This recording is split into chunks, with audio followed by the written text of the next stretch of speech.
कक्षा 10 की हिंदी कक्षा में आपका हार्दिक स्वागत है प्यारे विद्यार्थियों। आज मैं आपके लिए लेकर आया हूं कवि देव, जो रीति काल के कवि हैं। इससे पहले हमने 2 पाठ पढ़े हैं। ये वीडियो आपने पूर्व में देखे होंगे।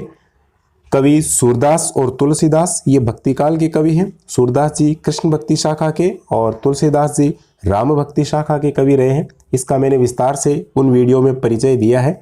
और आज हम पढ़ेंगे रीति काल के कवि देव, जिनका वास्तविक नाम और ये कहें तो पूरा नाम देवदत्त द्विवेदी था, जैसा कि आप स्क्रीन पर देख रहे हैं। और स्क्रीन पर ये जो पुस्तक की फोटो मैंने लगाई है, ये इसलिए लगाई है कि इसमें आप पूरा विस्तार से देख लें, लेकिन मैं आपको सार रूप में बता रहा हूँ, पूरा नहीं पढ़ूंगा इसको समय को देखते हुए। तो कवि देव हैं अपने, और उन देव कवि का जन्म है विद्यार्थियों 1673 ईस्वी इटावा उत्तर प्रदेश में, और देहांत होता है इनका 1767 ईस्वी में। तो 1673 से 1767 ईस्वी इनका जीवन काल। और पूरा नाम मैंने आपको बताया देवदत्त द्विवेदी। और जैसा कि पाठ परिचय में लिखा है, इनके श्रेष्ठ आश्रयदाताओं में राजा भोगीलाल रहे हैं, क्योंकि उनकी कविता पर रीझ कर राजा ने लाखों की संपत्ति दान की थी। और इससे पहले ये औरंगजेब के पुत्र आजम शाह के दरबार में भी रहे हैं। ऐसे अनेक राजाओं के आश्रय में इन्होंने अपना काव्य काल बिताया है। और इनकी प्रमुख रचनाओं में देखें विद्यार्थियों तो लिखा है कि काव्य ग्रंथों की संख्या 52 से 72 तक मानी जाती है। खूब लिखा है इन्होंने रीति काल में।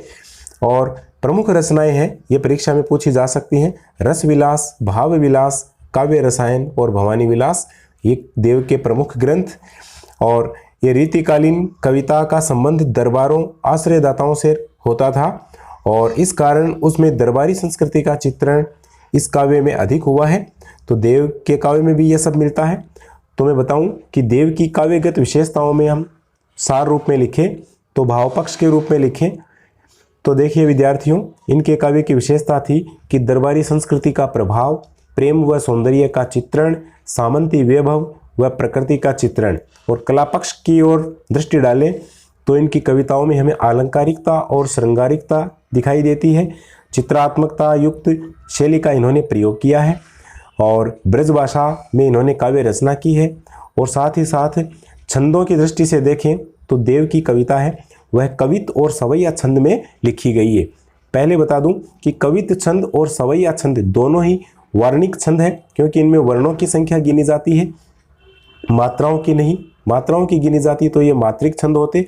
तो विद्यार्थियों, कवित छंद है, इसकी विशेषता ये है कि इसमें 31 से लेकर 33 तक वर्ण होते हैं एक पंक्ति में, और सवैया छंद में 22 से 26 तक वर्ण हो सकते हैं। तो 22 से 26 तक का मैं इसलिए बता रहा हूँ कि इनके भेद होते हैं, और कवित के भी अलग अलग भेद होते हैं। ये हुई कवि की रचनाओं और कवि के परिचय से संबंधित मुख्य बातें। और अब देखिए इन पद्यांशों का सारांश यहाँ दे रखा है। कवित सवयों में एक तरफ जहाँ रूप सौंदर्य का अलंकारिक चित्रण देखने को मिलता है, तो दूसरी ओर प्रेम और प्रकृति के प्रति कवि के भावों की अंतरंग अभिव्यक्ति भी हमें दिखाई देती है। देखो, पहला छंद है सवैया छंद, और इसमें एक चरण में यानी एक पंक्ति में पूरी में 22 वर्ण है। ये सवैया छंद है, और इसकी एक लय होती है विद्यार्थियों। तो स्क्रीन पर आप देख रहे हैं लिखा हुआ है, इसको आप देख सकते हैं, पढ़ सकते हैं, साथ साथ सुन सकते हैं, ताकि आपको पुस्तक की बीच में आवश्यकता नहीं पड़े। इसलिए मैंने इस तरह का वीडियो आपके लिए तैयार किया है। अब मैं इसको लय से पढ़ता हूँ। सवैया की अलग लय होती है और कवित की अलग राग होती है। तो देखेंगे आप भी इसको इस राग से पढ़ सकते हैं, तो आपके जल्दी याद होगा। लय से पढ़ने पर छंद है वह जल्दी स्पष्ट होता है और जल्दी याद होता है। देखिए देव लिखते हैं कि पायनी नूपुर मंजू बजे, कटि किंकिन के धुनि की मधुराई, सांवर अंग लसे पटपीत, हिये हुल से बनमाल सुहाई, माथे किरीट बड़े दृग चंचल, मंद हंसी मुख चंद जुनाई, जे जग मंदिर दीपक सुंदर, श्री ब्रज दूल्ह देव सहाई। ये सवैया आता है। तो इसकी व्याख्या यदि पूछी जाए तो देखिए इसका संदर्भ क्या लिखेंगे कि प्रस्तुत सवैया हमारी पाठ्य पुस्तक क्षितिज भाग 2 के काव्य खंड में रीतिकालीन कवि देव द्वारा रचित है।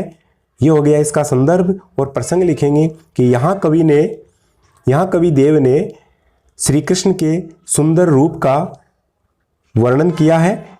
ठीक है। और अब देखेंगे सरलार्थ। व्याख्या में हम लिखेंगे कि पायनी नूपुर मंजू बजे कटि किंकिनी के धुन की मधुराई, अर्थात जिनके पैरों में सुंदर सुंदर घुंघरू बज रहे हैं, मधुर ध्वनि में घुंघरू बज रहे हैं, और कटि किंकिनी, कटि यानी कमर, किंकिनी यानी करधनी, और कमर में सुंदर करधनी की मधुर धुन सुनाई पड़ रही है। सांवरे अंग लसे पटपीत, और जिनके सांवले अंगों पर लसे यानी शोभा दे रहे हैं पटपीत, पटपीत यानी पट यानी वस्त्र, पीत यानी पीले। वैसे पै और पै की आवृत्ति होने से अनुप्रास अलंकार है। ऊपर वाली पंक्ति है कटि किंकिनी, इसमें भी अनुप्रास अलंकार है। ब्रज भाषा का सौंदर्य है कि सांवरे अंग लसे पटपीत, इनके सांवले अंगों पर पीले वस्त्र सुशोभित हो रहे हैं, शोभा दे रहे हैं। और हिय हुल से बनमाल सुहाई, हिय मानी हृदय पर, है ना, सीने पर, हुल से यानी शोभा दे रही है, आनंदित कर रही है। वनमाल यानी फूलों की माला, सुहाई यानी जिनके हृदय पर, जिनकी छाती पर, जिनके सीने पर पुष्पमाला है, सुंदर फूलों की माला है, वह शोभायमान हो रही है। माथे किरीट बड़े दृग चंचल, और जिनके मस्तक पर किरीट है, सुंदर मुकुट सुशोभित है, और बड़े दृग चंचल, दृग यानी नेत्र, और जिनके बड़े बड़े चंचल नेत्र सुंदर लग रहे हैं। और मंद हंसी मुख चंद जुनाई, देखो कितना सुंदर रूपक पेश किया है कवि ने, बहुत ही जोरदार शब्दों के माध्यम से चित्रात्मक शैली, यानी इस तरह से वर्णन किया है कवि देव ने कि पढ़ते पढ़ते अर्थ करते करते वह छवि, वह रूप हमारे सामने जीवंत हो उठता है, साक्षात प्रकट सा होने लगता है। वह छवि अपने आप हमारी आंखों के सामने बन जाती है। इसलिए यह चित्रात्मक शैली है, इसमें शब्द चित्र उतारे हैं कवि ने। तो कवि कहते हैं देव कि मंद हंसी मुख चंद जुनाई, कि जिन श्री कृष्ण के मुख रूपी चंद्रमा पर जो मंद मंद हंसी है, वह चांदनी के समान शोभायमान हो रही है। जे जग मंदिर दीपक सुंदर, जय यानी जय हो, जग मंदिर दीपक, जग यानी जगत, संसार, संसार रूपी मंदिर के दीपक, इसका अर्थ ये होगा। समास का सुंदर वर्णन है और रूपक अलंकार है कि जे जग मंदिर दीपक सुंदर, कि भगवान श्री कृष्ण है, वे संसार रूपी मंदिर के सुंदर दीपक के समान इस संसार को आलोकित करने वाले हैं। जय उनकी हमेशा जय होती रहे, उनकी सदा जय हो। श्री ब्रज दूल्ह देव सहाई, एकल अवतरण चिन्ह में सिंगल इन्वर्टेड कोमा के अंदर जो देव लिखा है, इसका अर्थ ये होता है कि ये रचना इस कवि की लिखी हुई है। और प्रायकर कवि इस तरह के छंद रचते हैं तो उनमें अपना नाम अवश्य लिखते हैं। तो कवि देव कहते हैं कि श्री ब्रज दूल्हे, कि ब्रज भूमि के दूल्हे, अर्थात ब्रज भूमि पर दूल्हे के समान सुंदर शरीर धारण करने वाले, सुंदर शोभा लिए हुए जो भगवान श्री कृष्ण हैं, वे सहाई, वे सदा सबके सहायक बनकर के रहते हैं।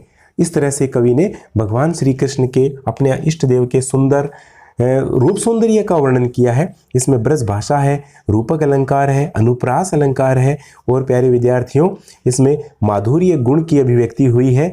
ये सुंदर सवैया छंद है, वो श्री कृष्ण जी के रूप सौंदर्य का अलंकारिक चित्रण कर रहा है।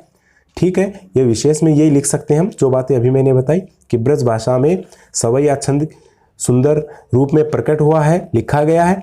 और साथ ही साथ लिखें कि अनुप्रास रूपक अलंकार का यहाँ माधुर्य गुण के साथ सुंदर वर्णन है।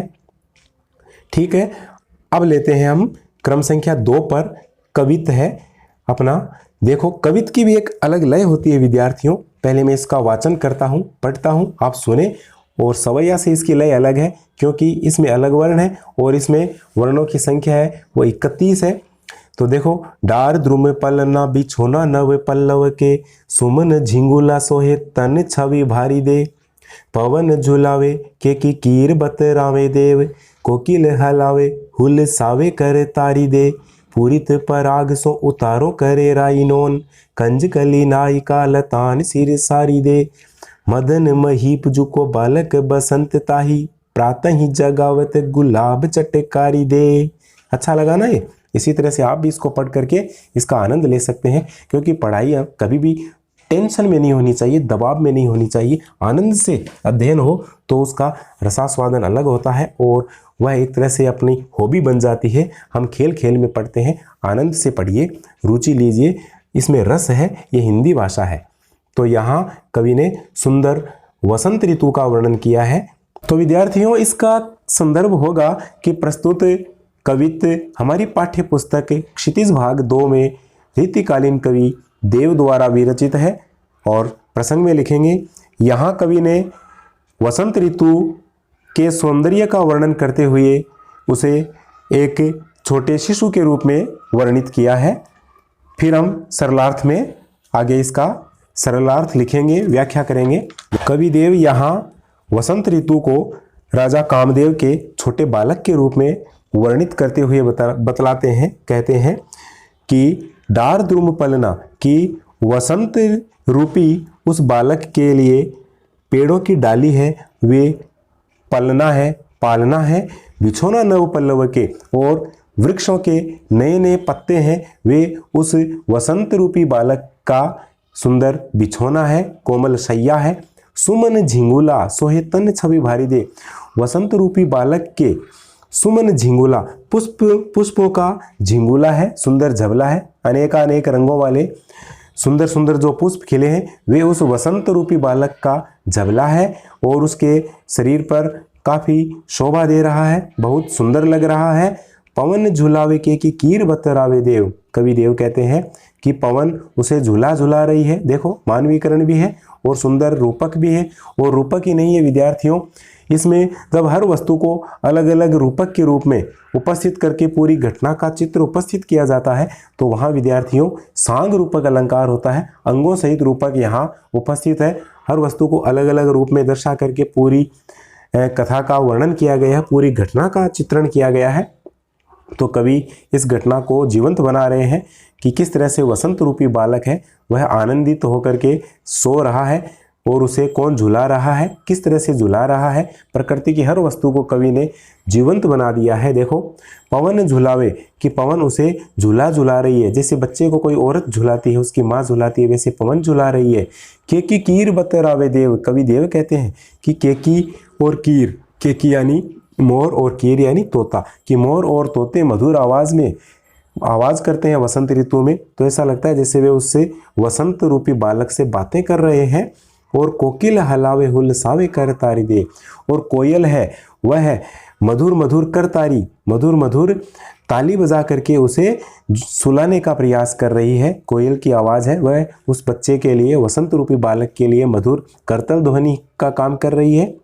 पूरित पराग सो उतारो करे राई नोन, कंज कली नायिका लतान सिर सारी दे। बहुत अच्छी पंक्ति लिखी है बच्चों कि कंज कली नायिका, कंज कली यानी कमल की कली रूपी नायिका, कमल की कली रूपी नायिका है वह लतान सिर सारी दे, लताओं रूपी साड़ी, बेलों की जो बेलें हैं, अनेक तरह की जो बेल हैं हरी भरी, वे उन कमल की कलियों के ऊपर से छा रही हैं। सुंदर दृश्य है प्रकृति का। तो कवि ने कल्पना की है कि कमल की कली रूपी नायिका लताओं रूपी साड़ी को अपने सिर पर ओढ़ करके पूरित पराग सो उतारों करे राइनोन, पुष्पों के पराग से पूरित होकर के, पुष्पों के पराग को लेकर के वह उस वसंत रूपी सुंदर बालक के राइनोन कर रही है, अर्थात राई और नमक से उसकी नज़रें उतार रही है। यहाँ कवि ने अपने भारतीय संस्कृति का भी चित्रण किया है। हमारे यहाँ नज़रें उतारने के लिए नमक और राई, लूण राई जिसको हम कहते हैं, उसका प्रयोग किया जाता है। तो यहाँ भी कवि ने उसको उपस्थित किया है। बहुत सुंदर चित्रण किया है, कवि ने जान डाल दी है। और ये कवि देव के वश की बात है, हर किसी कवि के द्वारा ऐसा लिखा जाना संभव नहीं है। ये रीतिकाल का चमत्कार है विद्यार्थियों। तो कमल की कली रूपी नायिका लताओं रूपी साड़ी को अपने सिर पर धारण करके पराग को साथ लेकर के पराग सहित नमक और राई से उस वसंत रूपी बालक की नज़रें उतार रही है। कवि कहते हैं कि मदन महीप जो को बालक बसंत ताही, मदन महीप कामदेव रूपी राजा जी का बालक बसंत ताही, यह बालक बसंत है। अर्थात ये वसंत किसका बच्चा है, ये किसका शिशु है, ये है कामदेव रूपी राजा का पुत्र है। और ताही जिसे प्रातः ही जगावत गुलाब चटकारी थे, जिसे नींद आ जाने के बाद में प्रातः काल के समय जैसे ही गुलाब खिलते हैं तो ऐसा लगता है कि जैसे गुलाब चटकारी दे दे करके, चुटकियां बजा बजा करके उसे जगा रहा हो। ये कवि का सुंदर वर्णन यहाँ पर किया गया है। यहाँ वसंत ऋतु का का बच्चे के रूप में कल्पना करके कवि ने सांग रूपक वर्णन किया है। मानवीकरण अलंकार भी इसमें बसा हुआ है और अनुप्रास अलंकार भी है, ब्रज भाषा है और सुंदर चित्रात्मक शैली है, माधुर्य गुण है। बहुत ही अच्छा वर्णन किया है कवि ने, आपके समझ में आया होगा। और बताऊं कि बच्चों, विद्यार्थियों, आप बहुत अच्छे से तैयारी कर रहे हैं और ध्यानपूर्वक मेरे वीडियोस को सुन रहे हैं, तो आपकी मैं मानूंगा कि कहीं भी कोई समस्या नहीं रहेगी। और यह सोच करके कहीं आपको इसमें अच्छाई नज़र आती हो थोड़ी बहुत भी, और आपके ये ज्ञान ग्रहण हो रहा हो आसानी से, तो विद्यार्थियों अपने इस चैनल को ज़रूर सब्सक्राइब करेंगे और अपने साथियों में भी इसको शेयर करेंगे। मैं आपको बड़े मन से, बड़े भाव से डूब करके आपको पढ़ा रहा हूँ। चलो देखते हैं तीसरा कवित मैं पढ़ता हूँ कि फटिक सिलानी सो सुधार्यो सुधा मंदिर, उदधि दधि को सो अधिकाई उमगे अमंद, बाहर ते भीतर लो भीति न दिखे ये देव, दूध को सो फेन फैल्यो आंगन फरस मंद, तारा सी तरुणिता में ठाड़ी झीली मिली होती, मोती न की ज्योति मिलियो मल्लिका को मकरंद, आरसी से अंबर में आभासी उजारी लगे, प्यारी राधिका को प्रतिबिंब सो लगत चंद। यहाँ कवि देव ने वही ब्रज भाषा में एक शरद ऋतु की सुंदर चांदनी का वर्णन किया है और उस समय आसमान है किस तरह से प्रकाश से शोभायमान होता है उसका यहाँ चित्रण करते हुए कवि कहता है। इसका सरलार्थ ये होगा कि कवि देव कहते हैं कि फटिक सिलानी सो सुधार्यो सुधा मंदिर, कि चंद्रमा की चांदनी है शरद ऋतु में बहुत ही शीतल मंद होती है और सुखदायिनी होती है, और उसका प्रकाश है वह चारों ओर आसमान में फैला हुआ है। तो पूरा आसमान चंद्रमा के प्रकाश से ऐसा लगता है जैसे स्फटिक की शिलाओं से सजा हुआ कोई सुंदर अमृत का सा भवन हो। उदधि दधि को सो अधिकाई उमगे अमंद। दूसरी पंक्ति कहती है कि समुद्र, किसका समुद्र? दधि का, दधि यानी दही, कि दही का समुद्र जैसे अत्यधिक उमंग के साथ अनंत रूप में उमड़ रहा हो, ऐसा शरद ऋतु के चंद्रमा का प्रकाश, उसकी चांदनी आसमान में दिखाई पड़ती है। उपमा अलंकार है।